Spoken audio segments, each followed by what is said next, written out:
I love battle packs, and today we're looking at the second battle pack in our 37 and counting long series of me looking at every single battle pack that LEGO Star Wars has ever released. Of course, that list will only keep growing. Now, today we're looking at the iconic DROIDS Battle Pack. That's right, they decided to just name this the DROIDS Battle Pack, even though there are many types of droids in the Star Wars universe, and already were by the time this set released in 2007. Now, for me, opening up a battle pack has always been super special for some reason, so even though I normally don't film the unboxings, I will for this.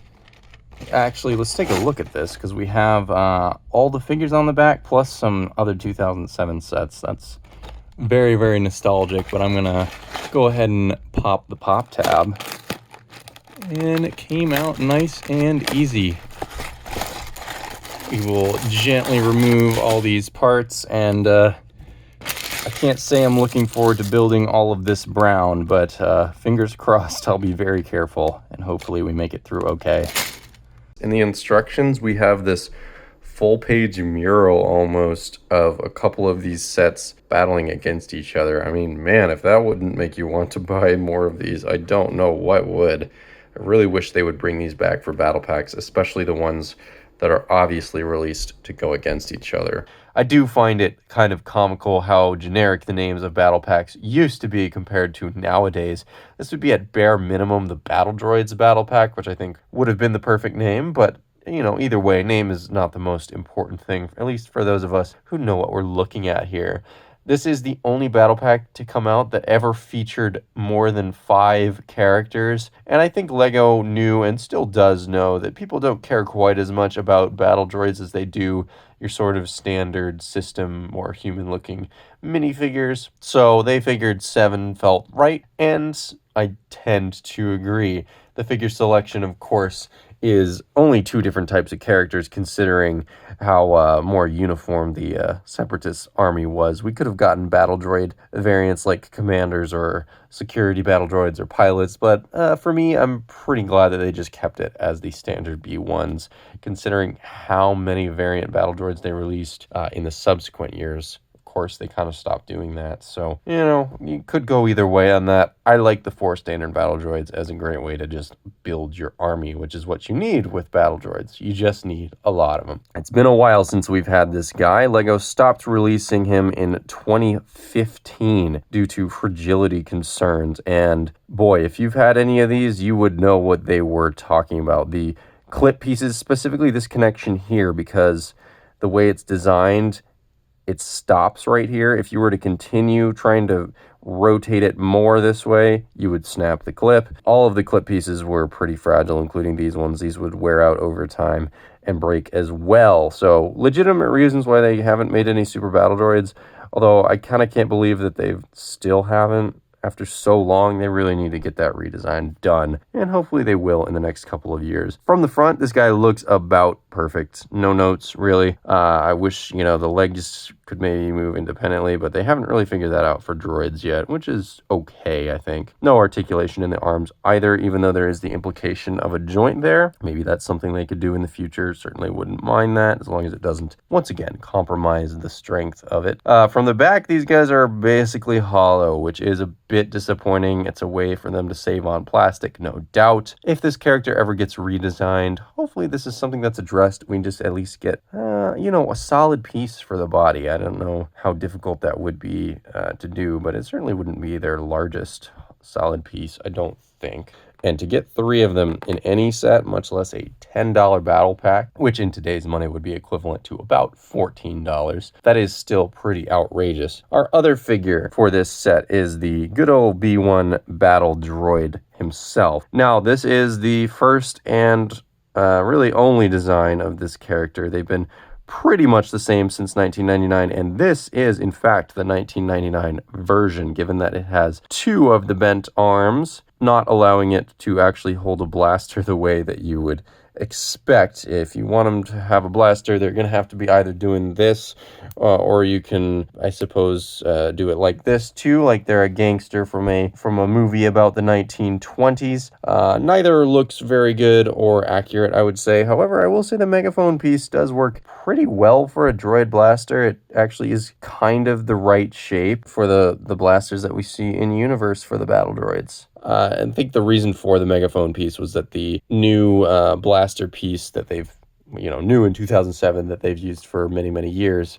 This guy would have looked absolutely ridiculous on a sideways configuration, considering just the angle of the clips here. Yeah, it looks absolutely ridiculous for them to hold this newer blaster that came out around this time, because not only are you holding the gun sideways, you're now shooting way off in this direction, not even in front of you. So that's probably why we still got those megaphone pieces with the 90-degree angle between the sort of handle there. The figures being fairly straightforward, let's take a look at the builds now, starting with the smaller of the two, the Stap. And this is also a design that hasn't changed too much, but not for any negative reason, just because they did it really well the first time. This is just a really solid rendition. And now, both of these vehicles, even though they are Separatist Episode 3 vehicles, or they're supposed to be, they are rendered in the Trade Federation brown. I suppose the Separatist colors weren't really super well established until the Clone Wars TV series, so we can cut them a bit of slack. They look a little bit more like Trade Federation than Separatist. Oh well, I suppose. To a kid, I'm sure it wouldn't have mattered that much. I suppose you could put these guys in your Battle of Naboo if you wanted, minus the super battle droids, of course. The battle droid just has to clip on to these clip pieces, which are perfectly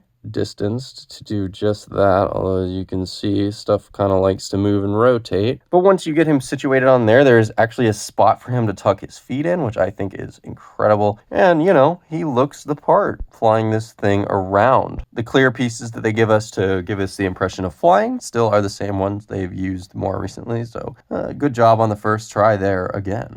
Now for the main course, we have this kind of troop carrier speeder.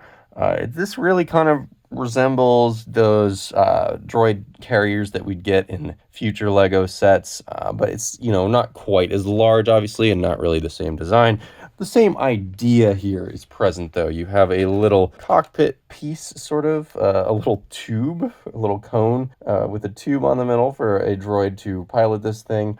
We just get a couple of studs there, nothing for really to hold on to for him, but you can just kind of slot him in there. I'm just going to put him in loosely because I think, it's not worth the trouble, especially with these brown pieces of attaching him all the way there. You can put him with his arms out or his arms in. I'm not really sure which looks better, but his little cockpit / front turret does actually rotate, which I think is nice, and it's not something I ever actually knew about this set until I just got it recently. So that's a pretty cool feature. We also have cannons that can go up and down that actually remind me a bit of the front of the MTT, and I think that was perhaps intended there. They advertise these first couple of studs here as places for your blasters. I think just the two for the battle droid driving this thing and the Stap as well.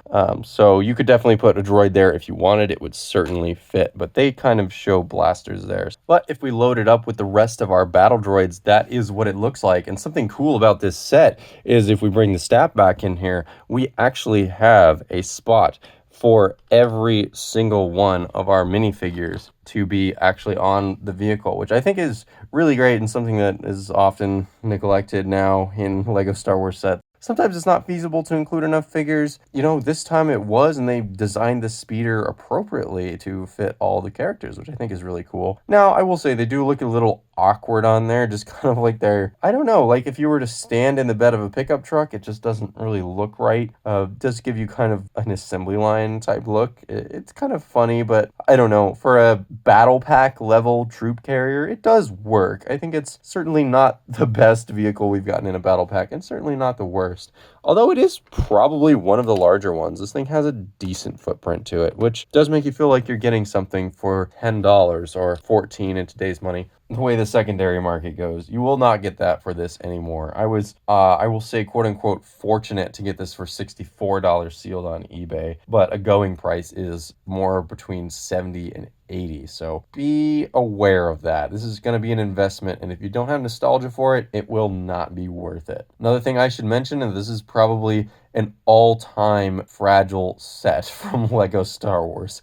If you consider that most of the pieces here on the speeders are in the old brown, including some larger pieces that you kind of have to put a little stress on to get those multi-stud connections going. This was really nerve-wracking to build. I was extremely careful, extremely careful, and I'm happy to report there were no casualties, but that's only because I was building extremely carefully. Once you consider the fact, too, that the Super Battle Droids have their own fragility issues, yeah, this is not one that you're going to want to play with. If you're going to have it, it's to remember it and display it. Just want to take a moment to acknowledge all of these Battle Droid battle packs that got destroyed one way or another throughout the years. Now that that's over, I'd like to thank you all for watching. Now, I should mention I have not yet fully acquired the next two battle packs in the series, which were the 2008 Rebel Scout Speeder and Imperial Dropship. I'm working on it, but if those get delayed a bit, it's because I'm trying to find a good deal. I'm not going to overpay for things on the secondary market. I just refuse to do it. So this series will a little bit be at the mercy of my ability to acquire these battle packs for a reasonable price. That said, hopefully I'll be seeing you next week for the next one, which should be the Rebel Scout Speeder, considering we do the good guy ones first. Thank you all for watching. I will see you back soon for regular videos and 1 week from now for our next battle pack. Goodbye.